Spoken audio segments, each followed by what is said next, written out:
In the weeks since the devastating North Minneapolis tornado, we have told you about residents facing and overcoming tremendous challenges. It turns out much of this was done not with the help of the government, but through the power of Facebook.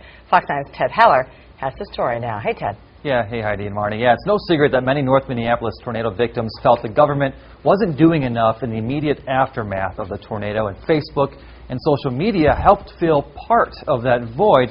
And now some believe there's a lesson here for future disasters. Whoop! Told that and went on to the back and took all the back.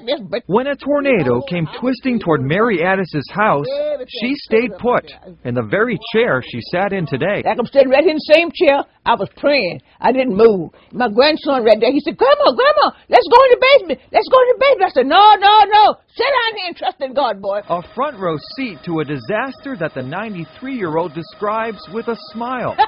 But the days after the tornado were not full of smiles. With no power, her food spoiled, and she went hungry for 4 days. Mary called the prayer center and said that she needed food. Geraldine Spence got Mary's call and told her daughter, who posted a message on some new Facebook page called MPLS Tornado. Within 30 minutes, somebody had brought food to Miss Mary. Talk about fast delivery, all thanks to this post on a Facebook page created by Peter Carey, who thought the government wasn't doing enough to help tornado victims. I began the Facebook page to pretty much gather resources of just to make sure everyone was fine.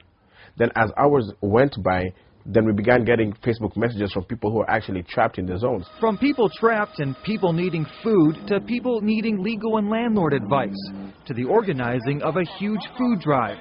Turns out Mary's story is one of hundreds you can find reading the MPLS Tornado Facebook page. In fact, in just 3 weeks, it now has more than 2 million views and 14,000 users. It's helped hundreds, and the idea is spreading. I've got it in front of me. There's 516 people now on the page. Katie Paulson applied the power of Facebook to pets by allowing tornado victims to post lost or found pictures of their best friends. Grassroots community organizing, using a site created 86 years after Mary was born. The people of Minnesota are the true people with the willpower. I'm the one who just connects them. And interestingly, Peter's background actually is in incident response, and he said he's been trying to meet with the mayor and other officials to share some insights from the last few weeks, but he hasn't had any luck, and he soon flies back to New York, which is where he lives. He's a former Minnesotan, and his sister is a resident in North Minneapolis. Back to you guys. Were damaged when that tornado hit North Minneapolis on May 22nd. Trees crashed into cars, roofs and walls were ripped off homes and buildings.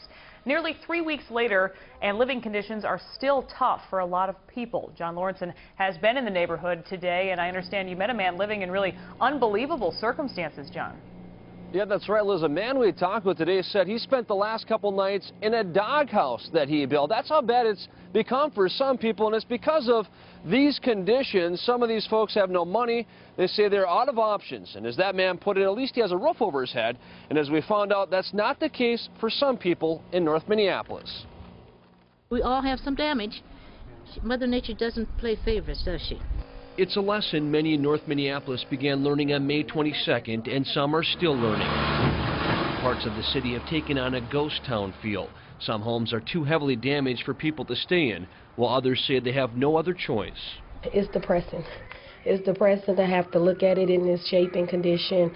Ziana Robinson lives in this house with her 4 children. Broken glass is still an issue, as is some water that continues to drip through her roof. It stresses you out, you know, especially when you are limited resources, limited funds, and things like that. Hello? Peter Carey was so taken aback by what he's seen that he flew here from New York to see if he could help in any way. He's been door knocking and says what he's seen in some homes is shocking. Carey says some people are still living with holes in their floors and raw sewage in their basements.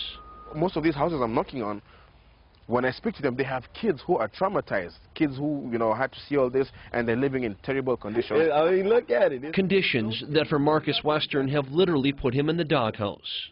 No, I live right up in that doghouse. I keep all my stuff up in this truck. I got so much stuff, so it'd be all piled up. Marcus says he stayed in a hotel a couple of nights but ran out of money. Now he stays here so he can keep an eye on what's left of his belongings. I'm just thankful to be alive, man. I'm thankful to be alive. Now, beginning next week, the city will be contacting property owners, landlords, and asking them what needs to be done to get some of these properties livable again. A lot of cases it's water heaters, smoke detectors, things like that, Liz, so they'll be making the rounds, looking at the most damaged homes first and kind of going from there and trying to get some of these people back inside their homes that are just running out of options. And what if a landlord, John, doesn't have the money for that? Is the city going to help out? They are going to help out. They're going to fix it for them, and then there's going to be like a tax assessment plan. There'll be a payment plan. They'll work with landlords on this so they can get a lot of these people back in their homes that are just living with relatives or in hotels or just, as you saw in this story, just kind of running out of options altogether. Yeah, a long process ahead. Thank you, John.